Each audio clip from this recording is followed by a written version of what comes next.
السلام علیکم ورحمۃ اللہ وبرکاتہ۔ بسم اللہ الرحمن الرحیم۔ الحمد للہ رب العالمین، الصلاة والسلام علی رسولہ الامین وعلی آلہ وصحبہ اجمعین۔ اما بعد فاعوذ باللہ من الشیطان الرجیم من ہمزہ ونفخہ ونفثہ۔ بسم اللہ الرحمن الرحیم۔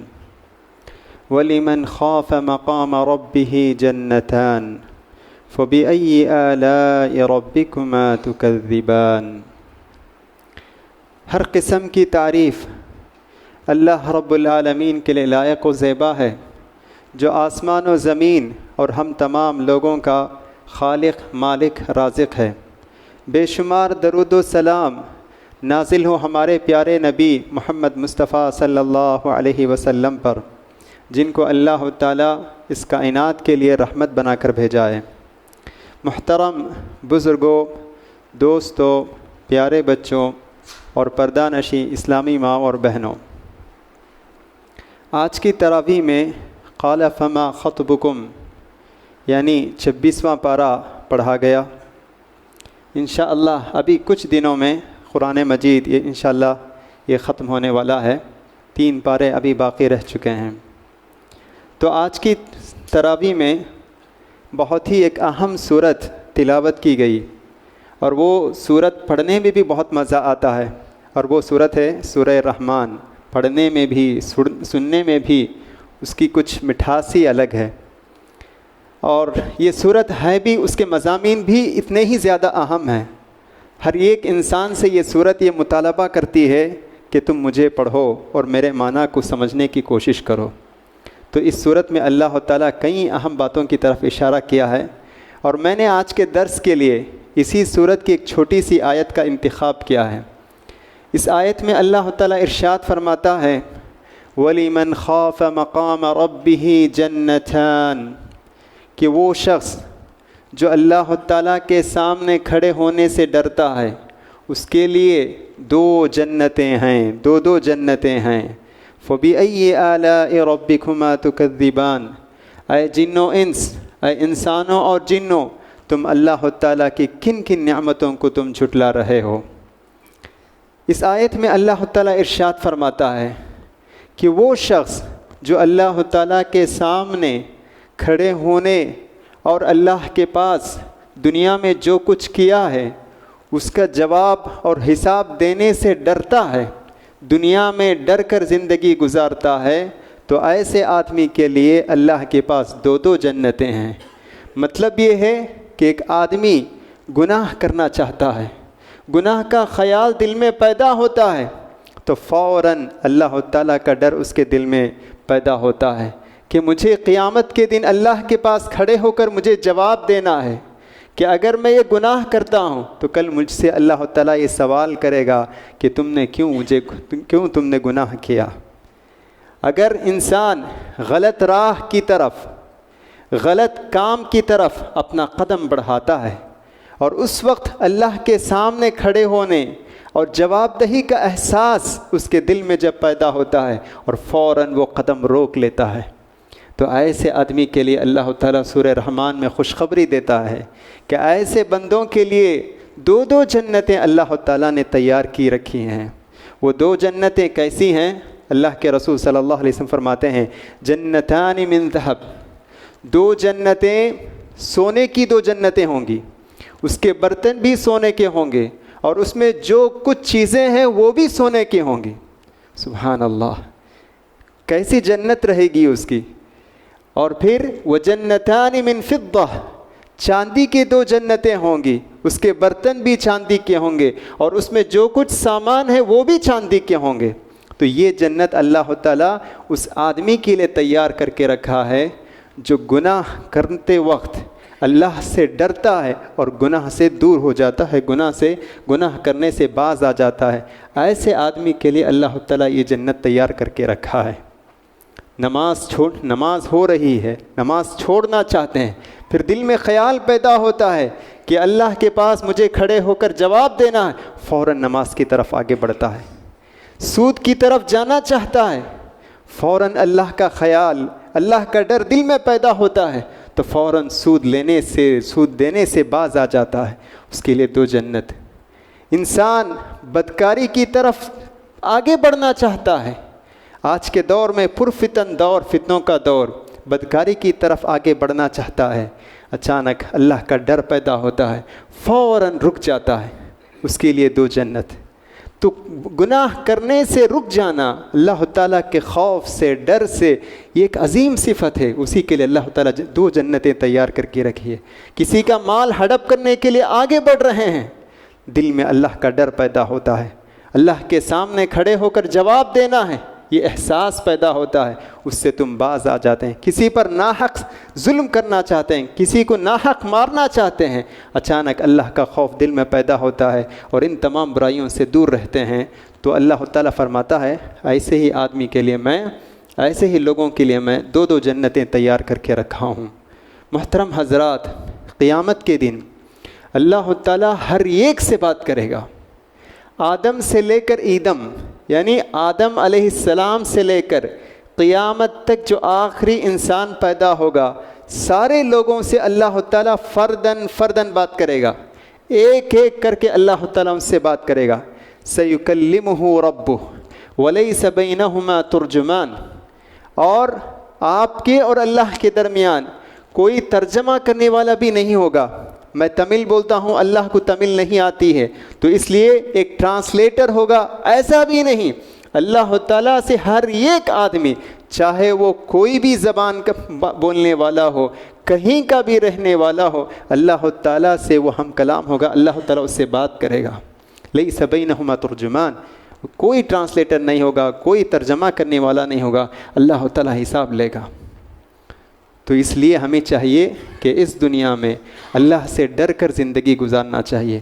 گناہ کا خیال جب پیدا ہوتا ہے تو ہمارے دل میں خود بخود ڈر پیدا ہونا چاہیے، یہ گناہ کا کام ہے، اللہ کو ناراض کرنے والی بات ہے، میں کیسے آگے بڑھ سکتا ہوں اور قیامت کے دن میں کیا جواب اللہ کو میں دے سکتا ہوں، یہ احساس، یہ ڈر پیدا ہونا چاہیے۔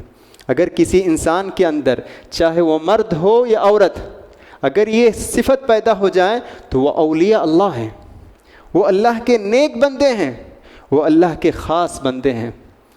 دیکھیے پیارے نبی صلی اللہ علیہ وسلم کے ایک ساتھی ہیں عبداللہ بن عمر رضی اللہ عنہ، وہ قرآن مجید پڑھتے تھے اور ایک آیت انہوں نے جب تلاوت کی، یوم یقوم الناس لرب العالمین، کہ اللہ تعالیٰ فرماتا ہے کہ قیامت کے دن لوگ اللہ کے سامنے کھڑے ہوں گے جو سارے کائنات کا پروردگار ہے، لوگ اللہ کے سامنے کھڑے ہوں گے جو ساری کائنات کا پروردگار ہے۔ جب انہوں نے یہ آیت پڑھی دھڑام سے نیچے گر گئے۔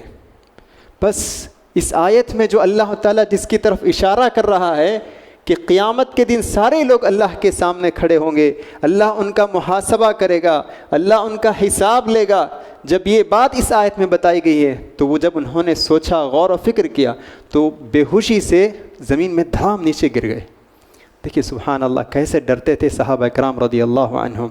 تو بہرحال تو اس آیت میں یہ 2 خوشخبری سنا دی گئی ہے ان بندوں کے لیے، چاہے وہ مرد ہو یا عورت، گناہ کرتے وقت اللہ کا ڈر پیدا ہوتا ہے اور فوراً گناہ سے توبہ کر لیتے ہیں تو یہ بہت ہی نیک بندے ہیں۔ قرآن مجید میں ایک اور جگہ بھی اللہ تعالیٰ اس کی طرف اشارہ کرتا ہے، ان الذین اتقوا اذا مسهم طائف من الشیطان تذکروا، کہ اللہ فرماتا ہے جب ان کے دل میں کچھ شیطانی وسوسہ پیدا ہوتا ہے، گناہ کا خیال پیدا ہوتا ہے شیطان کی جانب سے، تذکروا، وہ فوراً اللہ تعالیٰ کو یاد کرتے ہیں، فوراً اللہ تعالیٰ کو یاد کرتے ہیں اور اپنے گناہ سے توبہ کر لیتے ہیں۔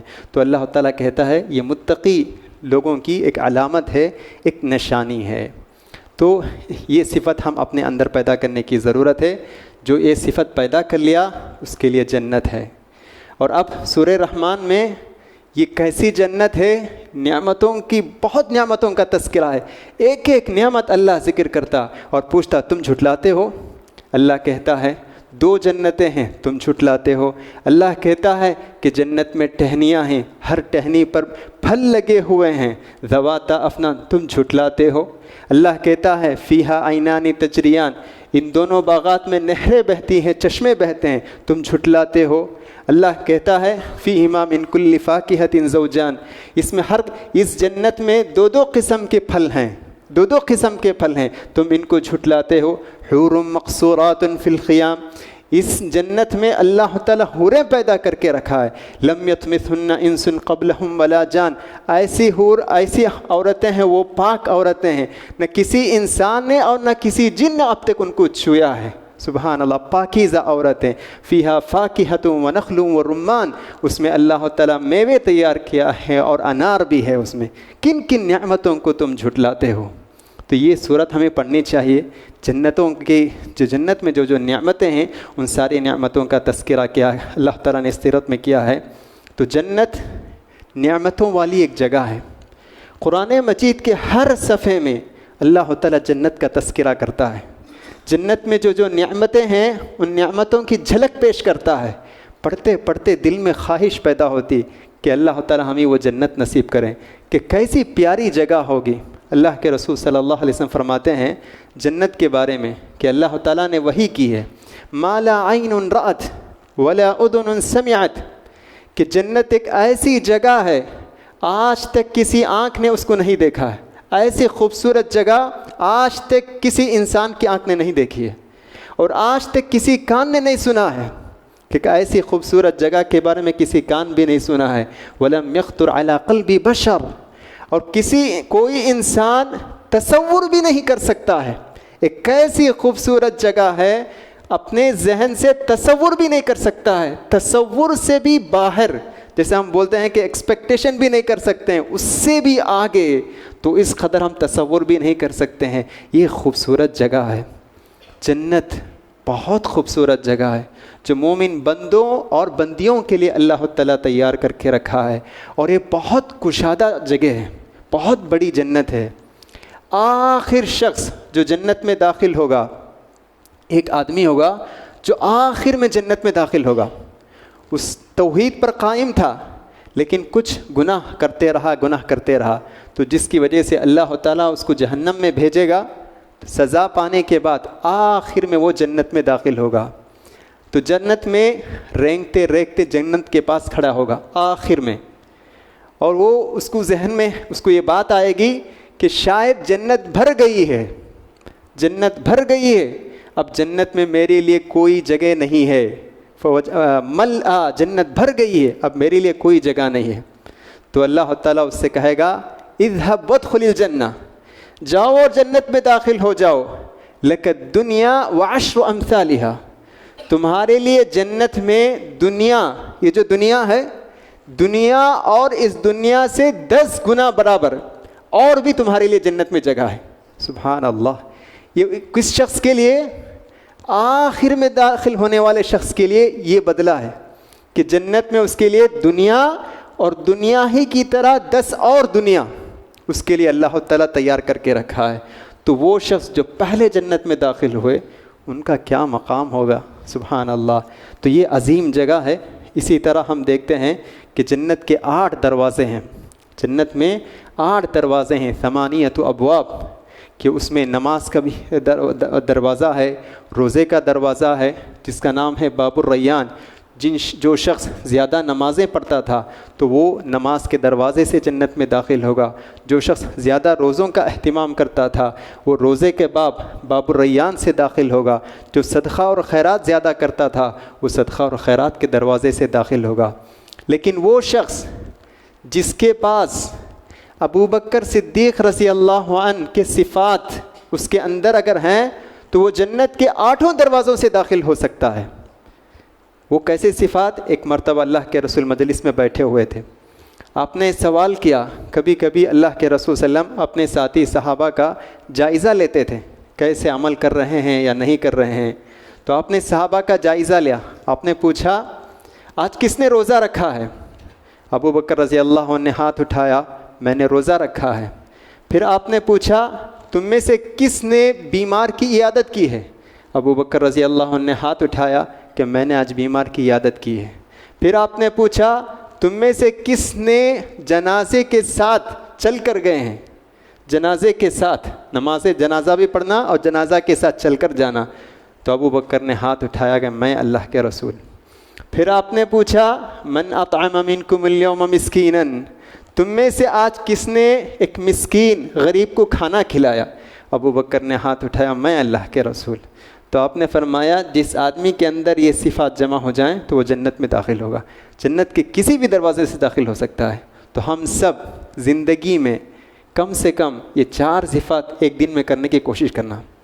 نماز بھی، روزہ بھی رکھنا، مسکین کو کھانا بھی کھلانا، اور نماز جنازہ اور اس کے ساتھ چل کر بھی جانا، اور پھر بیمار کی عیادت بھی کرنا.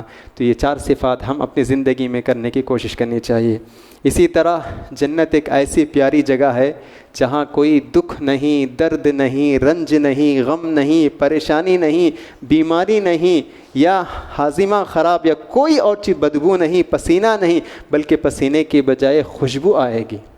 اللہ تعالیٰ قرآن مجید میں کہتا ہے الحمد للہ الذی اذہب عنا الحزن ان ربنا لغفور شکور، کہ اللہ تعالیٰ فرماتا ہے جنت میں لوگ داخل ہونے کے بعد کہیں گے الحمدللہ، تمام تعریفیں اللہ کے لیے ہے جس نے ہمارے رنج، غم، تکلیف، پریشانیوں کو دور کیا. ہمارا رب بہت ہی بخشنے والا ہے اور قدردان ہے. احلنا دار المقامۃ من فضلہ لا یمسنا فیہا نصب، کہ ایسی جگہ ہے جہاں نہ کوئی تھکان ہے اور نہ کوئی پریشانی ہے. کوئی تھکان بھی نہیں. انسان دنیا میں تھکتا ہے، پریشان بھی ہوتا ہے، محنت کرتا ہے، لیکن وہاں کوئی تھکنا نہیں ہے، وہاں محنت نہیں ہے، بس اللہ کے نعمتوں سے فائدہ اٹھاتے رہنا ہے. تو یہ ایسی پیاری جگہ ہے. جبریل علیہ السلام ایک مرتبہ اللہ کے رسول صلی اللہ علیہ وسلم کے پاس آئے اور آپ نے کہا یہ دیکھو آپ کی بیوی ختیجہ آ رہی ہیں، بشرہا ببیت فی الجنہ، یہ دیکھو آپ کی بیوی ختیجہ آ رہی ہیں، انہیں جنت میں ایک ایسے محل کی خوشخبری سنا دیجئے لا صخب فیہا ولا نصب، کہ وہ موتیوں سے بنا ہوا ہوگا، وہ محل موتیوں سے بنا ہوا ہوگا، اور اس میں کوئی شور و غل نہیں ہوگا، کوئی آواز نہیں ہوگی، وہ بہت ہی پرسکون ہوگا، اس میں کوئی ہنگامہ نہیں، اس میں کوئی شور نہیں، بہت ہی پرسکون محل ہوگا. سبحان اللہ. تو دنیا میں جو کچھ ہم رنج، پریشان ہوتے ہیں، پریشانی جھیل رہے ہیں، اس پر صبر کریں تو انشاءاللہ یہ سارے غم اور یہ پریشانیاں بس چند دن کے سب ہیں، عارضی ہیں. بس جتنے سال ہم زندہ رہیں گے اسی وقت تک یہ پریشانیاں ہمارے ساتھ رہیں گی، لیکن ہماری زندگی کے بعد یہ سب ختم، اور جنت میں جائیں گے تو کوئی پریشانی نہیں، کوئی رنج نہیں، کوئی بیماری نہیں. انشاءاللہ سب لوگ صحت مند رہیں گے، اور سب کے سب 33 سال کی عمر میں، 30 پر 3 سال کی عمر کے نوجوان بن کر، جتنے بھی جو بھی بوڑھے ہیں یا بوڑھی ہیں سب جوان ہو کر جنت میں داخل ہوں گے، تاکہ پوری طرح جنت کے نعمتوں سے فائدہ اٹھائیں. اور اللہ تعالیٰ جنت کی خدمت کرنے والوں کے لیے چھوٹے چھوٹے بچوں کو پیدا کیا ہے. یطوف علیہم ولدان مخلدون. کیسے چھوٹے بچے؟ زمانہ گزرنے سے وہ بچے بڑھیں گے نہیں. جیسے ہم دیکھتے ہیں بچہ پیدا ہوتا ہے تو چھوٹا ہوتا ہے، پھر 1 سال 2 سال 3 سال بڑھتے جاتے ہیں، لیکن جنت میں اللہ تعالیٰ جنتیوں کی خدمت کے لیے چھوٹے چھوٹے بچوں کو پیدا کیا ہے، اور وہ بچے ہمیشہ چھوٹے رہیں گے، وہ بچے گھومتے رہیں گے، جنتیوں کی خدمت کرتے رہیں گے. کیا منظر ہے، سبحان اللہ. جنت میں 100 درجے ہیں، 100 درجے. یہ سب خواہش پیدا ہونی چاہیے ہمارے بچوں کے درمیان. جیسے وہ لوگ کپڑوں کی خواہش ہوتی ہے، بیپار میں، تجارت میں نفع کی خواہش ہوتی ہے، اعلیٰ مقام، اعلیٰ منصب حاصل کرنے کی خواہش ہوتی ہے، اسی طرح ہم اپنے دل میں اور اپنے بچوں کے دل میں جنت حاصل کرنے کی خواہش پیدا کرنی چاہیے. اللہ کے رسول فرماتے ہیں جنت میں 100 درجے ہیں، 100 درجے لیول، 100 درجے ہیں، اور ایک درجے سے دوسرے درجے کے درمیان فاصلہ زمین و آسمان کا فاصلہ ہے، زمین و آسمان کا فاصلہ. اور سب سے اعلیٰ جنت فردوس ہے، سب سے اعلیٰ جنت فردوس. تو اسی لیے اللہ کے رسول صلی اللہ علیہ وسلم نے کہا اے لوگو، تم اگر اللہ سے مانگنا چاہتے ہو تو اللہ سے فردوس مانگو. صلی اللہ الفردوس. ہم کبھی بھی کم تر چیز نہیں مانگنا چاہیے اللہ سے. اللہ سے جب مانگتے ہیں تو اعلیٰ چیز مانگنا چاہیے. ہمارا ٹارگٹ، ہمارا ہدف، ہمارا مقصد بہت ہی بلند ہونا چاہیے. تو اللہ کے رسول نے فرمایا تم اللہ سے فردوس مانگو تو وہ سب سے افضل جنت ہے. اس سے بھی بڑھ کر ایک درجہ ہے وسیلہ. اللہم آتی محمدًا الوسیلہ، جو ہم اذان کی دعا میں پڑھتے ہیں، اور یہ فردوس سے بھی آگے ہے. لیکن یہ درجہ صرف اللہ کے نبی کے لیے خاص، کسی اور کے لیے نہیں. تو بہرحال ہمارے لیے وسیلہ، ہم جو ہے جنت الفردوس اللہ سے مانگتے رہنی چاہیے. جنت میں یہاں جو کچھ چیزیں ہمارے لیے حرام تھی وہ سب کے سب جنت میں حلال ہیں. وہاں شراب بھی حلال ہے، وہاں شراب کی نہریں بھی ہوں گی، دودھ کی نہریں بھی ہوں گی، صاف و شفاف پانی کی نہریں بھی ہوں گی. اس میں کوئی بدبو نہیں، پینے مزہ ہوگا. ختام و مسک رحیق المختوم کہ اس پر سیل لگی ہوگی، مہر لگی ہوگی. اس میں کوئی چیز جیسے یہاں بے ہوشی طاری ہو جاتی ہے ایسی کوئی بات نہیں رہے گی. اسی طرح جیسا سونا یہاں پہننا ہمارے لیے حرام ہے، مردوں کے لیے سونے کا استعمال حرام، لیکن عورتوں کے لیے جائز. لیکن جنت میں جائز ہے. اللہ فرماتا ہے یحلون فیہا من اساور من ذہب، کہ جنت میں داخل ہونے کے بعد سونے کے کنگن پہنائے جائیں گے، سونے کے کنگن پہنائے جائیں گے. ولباسہم فیہا حریر، اور ان کے لباس ریشمی ہوں گے، ریشمی لباس. سلک یہاں جو ہے مردوں کے لیے حرام ہے لیکن جنت میں ہمارے لیے حلال ہو جائیں گے. تو اس طرح اللہ تعالیٰ جنت میں ہمیں نعمتوں سے نوازے گا. لیکن وہ شخص جو یہ نعمتوں کو دنیا میں استعمال کرتا ہے، آخرت میں وہ نعمت سے وہ محروم ہو جائے گا. شراب یہاں ہمارے لیے حرام ہے، لیکن اگر کوئی آدمی شراب یہاں پیتا ہے، مومن ہے، موحد ہے، توحید پر قائم ہے، اگر اس کا انتقال ہو جاتا ہے جنت میں اگر جا بھی جائیں لیکن وہ جنت کی شراب سے محروم رہے گا. اسی لیے یہاں جو چیز ہمارے لیے حرام ہے اس سے بچنے کی پوری کوشش کرنی چاہیے. اسی طرح اللہ تعالیٰ کہتا ہے فیہن خیرات حسان، جنت میں اللہ تعالیٰ پاکیزہ حوریں پیدا کیا ہے. اور یہ ان کے بارے میں اللہ کے رسول فرماتے ہیں اگر ان حوروں میں سے ایک حور اگر دنیا میں جھانک لیں تو دنیا روشن ہو جائے گی. سبحان اللہ، اللہ کیسے پیدا کیا ہے ان کو. اسی طرح جنت کی نعمتوں میں سے ایک بہت بڑی نعمت یہ ہے کہ اللہ تعالیٰ جنتیوں سے سوال کرے گا ہل رضیتم، کیا تم لوگ خوش ہو گئے، تم لوگ راضی ہیں جنت میں داخل ہونے کے بعد؟ تو جنتی کہیں گے پروردگارا ہم کیوں راضی نہیں ہوں گے، تو نے ہمارے گناہوں کو معاف کیا، جنت میں داخل کیا، اور ہر قسم کی نعمت سے ہم فائدہ اٹھا رہے ہیں. تو اللہ کہے گا میں ایک اور نعمت سے آپ کو نوازنے والا ہوں، اور وہ ہے لا اسخط علیکم ابدا، اس کے بعد میں کبھی ناراض نہیں ہوں گا آپ لوگوں سے، آپ جو کرنا چاہتے ہیں کرو، میں کبھی بھی تم سے ناراض نہیں ہوں گا. سبحان اللہ. اور اس سے بڑھ کر ایک بڑی نعمت جو جنت میں ملنے والی ہے، اور اسی نعمت پر میں اپنی بات بھی ختم کرنا چاہتا ہوں، وہ ہے دیدار الہی، اللہ تعالیٰ کا دیدار. اللہ تعالیٰ کو جنت میں ہم دیکھنے والے ہیں. ہم میں سے ہر ایک جو یہاں بیٹھے ہوئے ہیں، چاہے مرد ہوں کہ عورت، ہمارے دل میں یہ امنگ ہے، یہ تڑپ ہے، یہ تمنا ہے کہ ہم اپنے پروردگار کو دیکھیں کہ وہ کیسا ہے، کہ ہم اس کے لیے عبادت کر رہے ہیں، 5 وقت نماز پڑھ رہے ہیں، ذکر کر رہے ہیں، آخر ہمارا رب کون ہے، ہم اس کو دیکھنا چاہتے ہیں. موسیٰ علیہ السلام نے بھی یہ اللہ سے درخواست کی کہ پروردگارا میں تجھے دیکھنا چاہتا ہوں. اللہ نے کہا دنیا میں تم نہیں دے سکتے ہو، لن ترانی. بہرحال جب موسیٰ علیہ السلام نے اصرار کیا، فلما تجلی ربہ، جب اللہ تعالیٰ کی تجلی ایک پہاڑ پر ہوئی تو پہاڑ ریزہ ریزہ ہو گیا. تو اس سے موسیٰ علیہ السلام سمجھ گئے کہ دنیا میں اللہ تعالیٰ کو نہیں دیکھ سکتے ہیں، قیامت میں دیکھ سکتے ہیں. اللہ تعالیٰ لوگوں سے پوچھے گا، جنتیوں سے پوچھے گا کہ میں تمہیں ایک اور نعمت سے نوازنے والا ہوں. تو جنتی پھر کہیں گے کہ پروردگارا تو نے ہمارے چہرے کو روشن کیا، تو نے ہمارے گناہوں کو معاف کیا، اور کون سی نعمت؟ تو پھر اللہ تعالیٰ پردہ ہٹائے گا اور اللہ تعالیٰ کو ہم سب لوگ دیکھیں گے انشاءاللہ. بہت عظیم نعمت ہے اللہ تعالیٰ کا دیدار، ایک بہت عظیم نعمت. اللہ کے رسول صلی اللہ علیہ وسلم فرماتے ہیں جس طرح تم 14ویں رات کے چاند دیکھتے ہو، 14ویں رات کے چاند، اس کو دیکھنے میں کوئی تکلیف نہیں ہوتی ہے، کسی کو ہم دھکا نہیں دیتے ہیں. اگر پہلا چاند ہے تو بہت تکلیف ہوتی ہے، کسی کو نظر آتا ہے، کسی کو نظر نہیں آتا ہے.